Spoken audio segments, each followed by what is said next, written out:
Salut à tous les supporters de l'AS Monaco, j'espère que vous allez bien. Ouais, je sais, t'étais où, mais bon, voilà, les autres, installez-vous, ça va, je vais m'expliquer, ne vous inquiétez pas. Voilà, bah écoutez, dans ma vie, c'est passé pas mal de choses, hein. Il y a eu des bonnes nouvelles, des mauvaises, des petites, des grandes, mais bon, voilà, on va dire que voilà, j'ai perdu quelqu'un de très très cher et de très très proche. Là, il y a l'Ahma, que Dieu prenne soin d'elle. Je vais être papa. Voilà, ouais, ça c'est des nouvelles, c'est un truc de fou. Je vais être papa. On s'est fait virer du studio parce que ben c'est ma future fille qui va prendre mon studio pour chambre. Donc ouais, je suis un peu dégoûté, mais bon, qu'est-ce que tu veux, c'est la vie.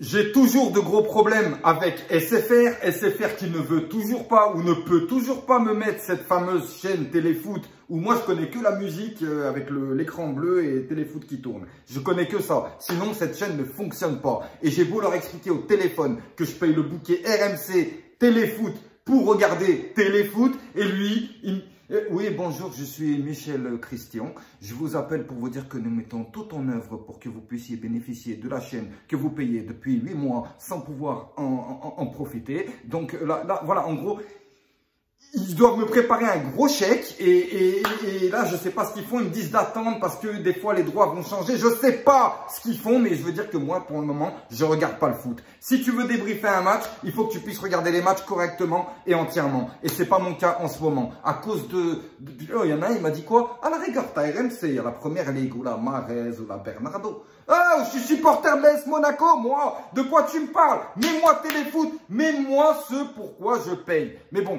c'est quoi déjà, RMC, je vais le dégager parce que la Ligue des Champions, c'est un fiasco. Mais voilà, de toute façon, il va falloir que je fasse un peu de ménage et que vite, que Canal+ reprenne ses droits, qu'on puisse enfin regarder les matchs correctement, avec des vrais angles de caméra, avec des supporters si possible aussi, parce que je vous avoue que le foot là, ça devient très difficile. Voilà, déjà j'ai très mal digéré Montpellier-Monaco, un partout à 10, là c'était un truc de malade. Ensuite on s'est pris un 4-1 par Lyon, j'ai rien compris à ce qui se passait. J'ai dit, mais c'est pas possible. Là, j'ai vraiment cru que Monaco retombait malade. Mais bon, après, on s'est super bien rattrapé parce qu'on a mis 4-0 à Bordeaux en l'espace de 3 minutes. Alors, ces 3 minutes, je les ai vues, hein, bien entendu.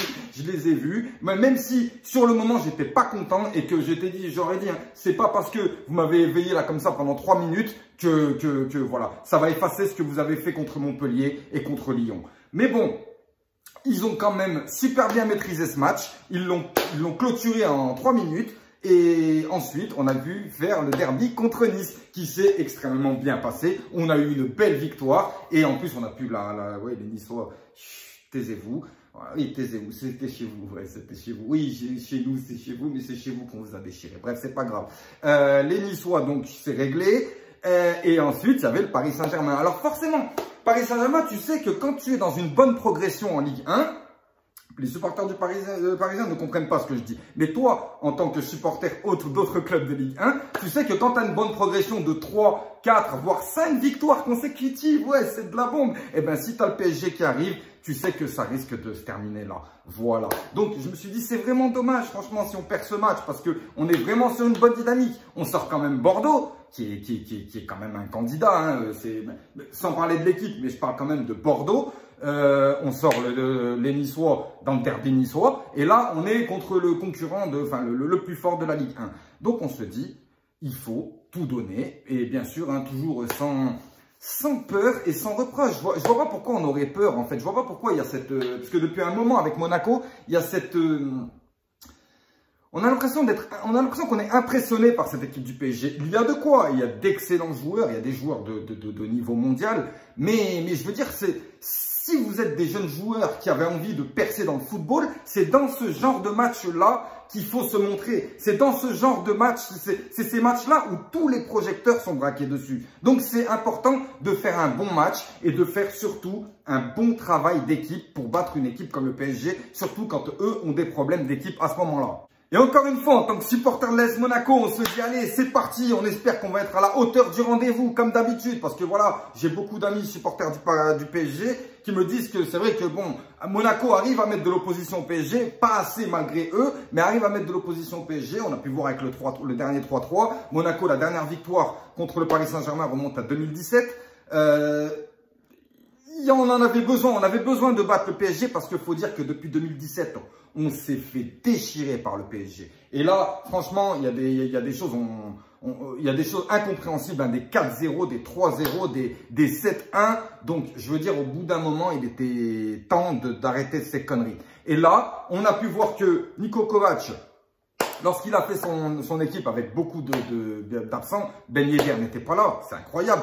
Le gardien qui se casse la main. Là, mais il n'y a qu'à Monaco que tu peux voir des choses comme ça. Mais bon, c'est pas grave. Tu te dis, l'équipe, elle fonctionne bien, ça rentre bien, ça joue bien comme d'hab contre le PSG. Tu sais, c'est équilibré, ça fait les fous, c'est rapide, c'est technique, machin. Et d'un coup, il y a un joueur, il part, d'un coup, il marque. Ça fout la mort, t'as l'impression que c'est fait exprès. Voilà. Donc ensuite, voilà, comme a dit Ayoub, une équipe de l'AS Monaco, quand j'ai vu la compo d'équipe, ils avaient beaucoup d'absents, l'AS Monaco. Je me suis dit, putain, il y a des jeunes, zéro expérience.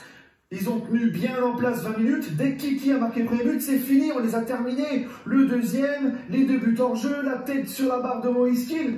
Je me suis dit, mais ça va être un carnage ce match. Hein, à la mi-temps, j'étais en train de ramasser Tarek, débrief Monaco à la petite cuillère. Il m'a dit, j'en ai marre, Ayoub, j'en ai déjà marre du foot, mais alors là, j'en ai encore plus marre, je suis dégoûté. Alors oui, j'avoue, parce que après le penalty, je vous dis sincèrement, j'ai craqué. J'ai craqué, j'en ai eu marre, j'ai dit, ça suffit les conneries. C'est quoi ça? Le mec, il part à 35 km/h, il revient de blessure. C'est pas deux choses qui ont rien à voir. 35 km/h, il part.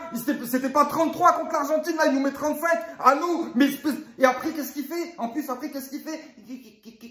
Tiens, c'est pas grave, vas-y, c'est bien Kilou, bien, tu marques. Ensuite, le penalty, c'est bien. Festival, il a mis son 100e but, c'est super. T'embrasses le logo du PSG, bah regarde. Moi, j'embrasse le logo de l'AS Monaco. Mais c'est pas grave, t'as mis ton 100e but, t'as fait le malin, c'est bien. À partir de ce moment-là, lorsque l'AS Monaco rentre au vestiaire, on attendait. Moi, c'est une réaction vraiment que j'attendais depuis longtemps. Ça veut dire quoi, les gars? Vous avez peur ou quoi? Parce que dans les 15 premières minutes, ça allait. Mais les minutes, après le but, on s'est fait éclater. On a reculé, on s'est fait éclater. Et franchement, on a limité la casse parce que heureusement, sincèrement, la VAR a été de notre côté. La première fois, hein, c'est la première fois. C'est la première fois de notre vie. Donc, vous n'allez pas nous reprocher. Voilà. Donc, vous auriez pu mener plus largement à la mi-temps. Donc à la mi-temps, j'ai ragé, je me suis énervé, j'ai dit c'est quoi ça? Il n'y a même plus de suspense, le suspense il est mort au bout de 20 minutes, c'est bon, il n'y a plus de match, il n'y a plus rien, c'est bon, tu peux mettre Koh-Lanta. Mais bon, j'ai dit c'est pas grave.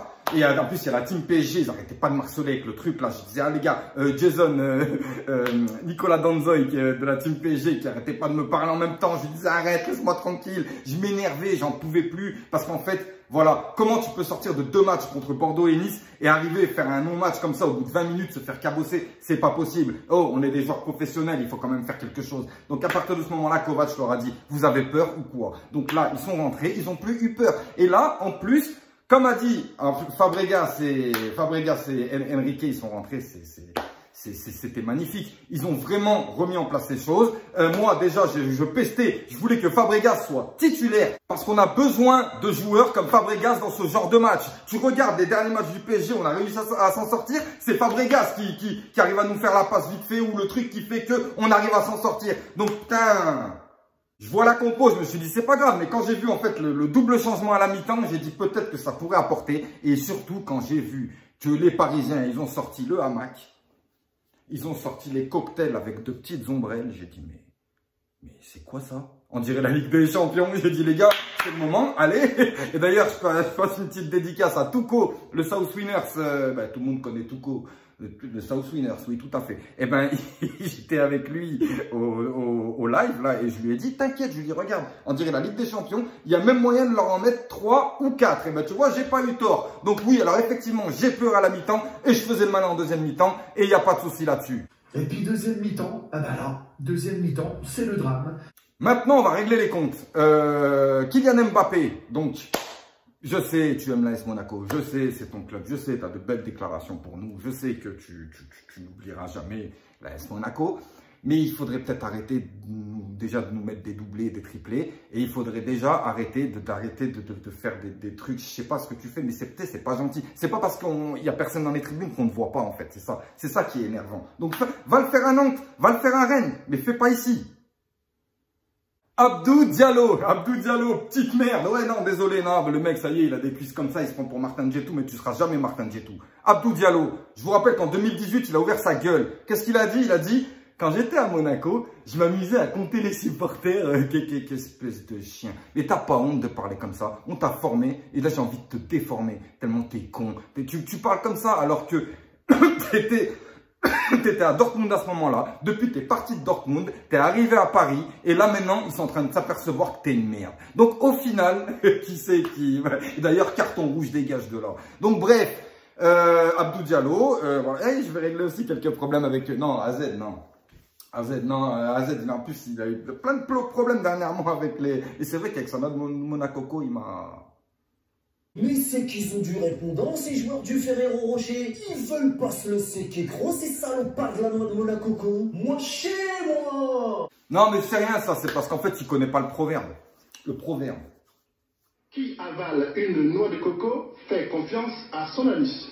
Merci. Et je voudrais faire une big dédicace également à Seis en parle, avec qui je passe tout à l'heure, donc à 19h, 20h sur sa chaîne. On va parler console de jeu, donc c'est une autre, voilà, c'est un autre registre. On va parler, donc moi j'ai la Xbox Series X, lui a la PS5, et puis on va se mettre en live, on va discuter un petit peu. Si vous voulez venir poser des questions, c'est sur la chaîne de Seis en parle. Je suis résigné. Dès le début, bon, taille, big up à toi, ton équipe a gagné. Ne charge pas trop dans ton débrief, tu vois ce que je veux dire? Non, je vais pas te tailler mon Seis, t'inquiète pas. Non, franchement, ce mec-là est le mec le plus cool de cette putain de planète. Donc voilà. Donc pour les Monégasques, lorsqu'on est revenu en deuxième mi-temps, bien entendu, vous avez vu le match. Magnifique retournement de situation avec une remontada, avec un Fabregas en feu vraiment, qui a vraiment remis en place toute cette équipe de jeunes. Et a fait en sorte que Kevin Volland puisse s'épanouir complètement en tête de l'attaque. D'ailleurs, j'espère que Niko Kovac a vu ce que pouvait donner Kevin Volland en tête de l'attaque. Donc, ce serait bien d'arrêter d'utiliser comme ailier et de voir s'il n'y a pas un truc à faire avec Ben Yedder. Parce que voilà, c'est vrai que c'est dommage de se passer de certaines qualités qu'ont certains joueurs. Parce qu'on a bien vu, hein, c'est un finisseur. Hein, et lorsqu'il a eu le ballon 2 fois dans la surface, il n'a pas tremblé. On a vu le sang-froid, il a mis ce qu'il fallait mettre dedans. Et voilà. Je suis vraiment désolé pour le Paris Saint-Germain. Non, hein, pas pour la... Non, je suis pas désolé. Non, d'ailleurs, je suis même très content de la victoire contre le Paris Saint-Germain. Mais je suis désolé pour votre parcours actuel en Ligue des Champions qui, même malgré votre victoire, j'ai vu que ça pestait énormément et je peux comprendre. Bon, pour le Marseillais, c'est encore pire. Enfin, voilà. En tout cas, pour nous, tout va bien.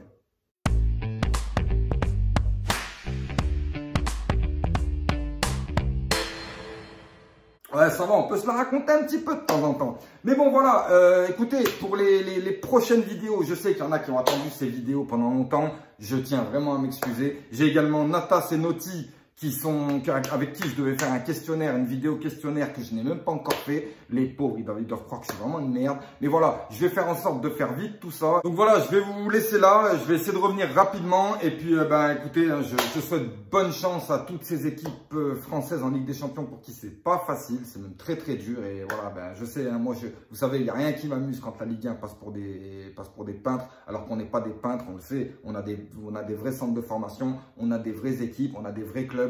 Et il est temps d'arrêter toutes ces conneries qui font qu'on passe pour des pitres aux yeux de l'Europe et aux yeux de tout ce qu'il y a aux alentours. Donc voilà, j'espère quand même que vous allez relever la tête et sauver l'honneur dans tout ce que vous êtes en train d'entreprendre. Et moi, je vous dis, continuez cette excellente semaine aux supporters de l'AS Monaco. Et ouais, ne regardez pas les autres, ça va vous foutre le cafard. Allez, passez une bonne semaine. Ciao, ciao.